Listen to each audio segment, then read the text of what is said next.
So could you introduce yourself and kind of talk about your experience with co-teaching? Sure. My name is Leah Haugen.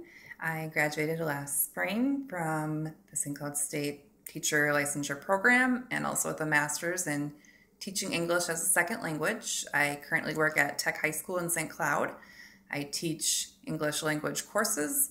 As part of that, they have a new initiative within the district to really improve and add co-teaching courses. So I also co-teach biology, which I will be teaching the entire year. And currently I'm also co-teaching economics. In the spring, it will shift and I will co-teach American government. I also, as part of my student field experiences, I co-taught a world history class at Apollo, and I co-taught a health class and a gym class. Cool. So what does a co-taught classroom look like from your experience?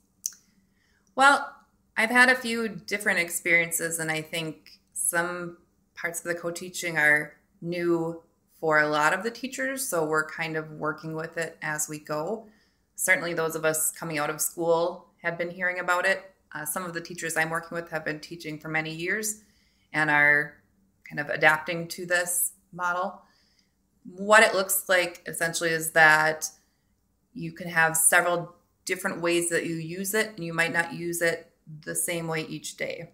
So for example, in biology, when we have all of our students in groups doing experiments, the biology teacher might be going through and explaining his setup for the experiment and the independent variable and the dependent variable and things like that.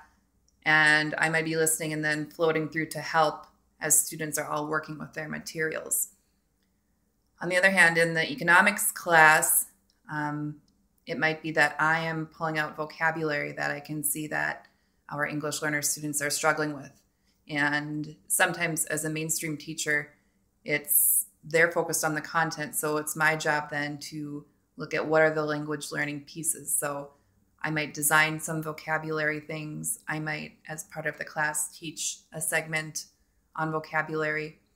In other ways, I might do a section where one teacher will take a group of students, maybe some that are ready for more complex problems, and I might take the group that needs repeated practice with some concepts we've been working on. So we might split. We might do stations where maybe I will take a vocabulary activity or a language concept, and the other teacher will take a content piece, and we might have an independent student station.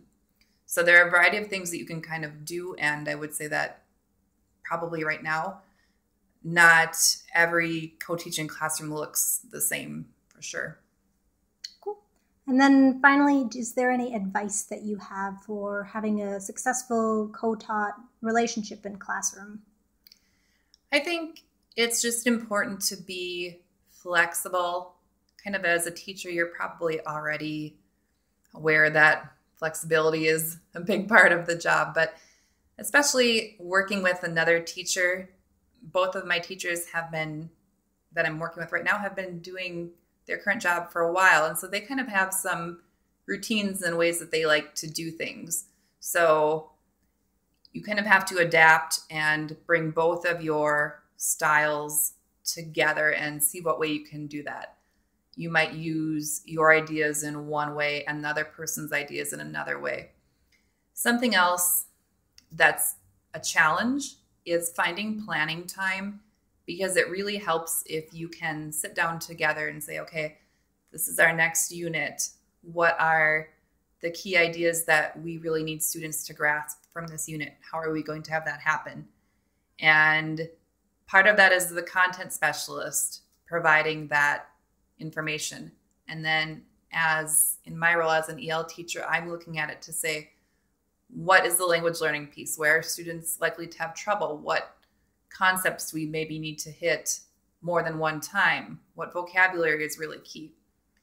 But the planning piece is hard because it's not a built-in part of your day. You kind of have to make it happen at other parts. And additionally, I would say, as you're planning, that includes assessments. With my econ class, we're having an assessment coming up. And myself and the co-teacher didn't really work on that assessment together. So I'm curious to see how it will go. I think my thought is that for the next assessment, it's going to be better for the students if we sit down and plan the assessment together. He already has assessments that he's used, tests he's used with other groups. But I think sometimes when you're working with a different group of students, you need to take a second look at those and maybe make some changes. So those are kind of the main things. And one other thing, maybe you will have different classroom management styles and different rules as far as just little things, students leaving for the bathroom or students getting up or doing various things around the classroom. So some of those are just making sure that you are on the same page so that you're giving students the same answer when they ask those rules or procedures questions. I think that's all. Is there anything else you wanted to add? No. Okay, thank you.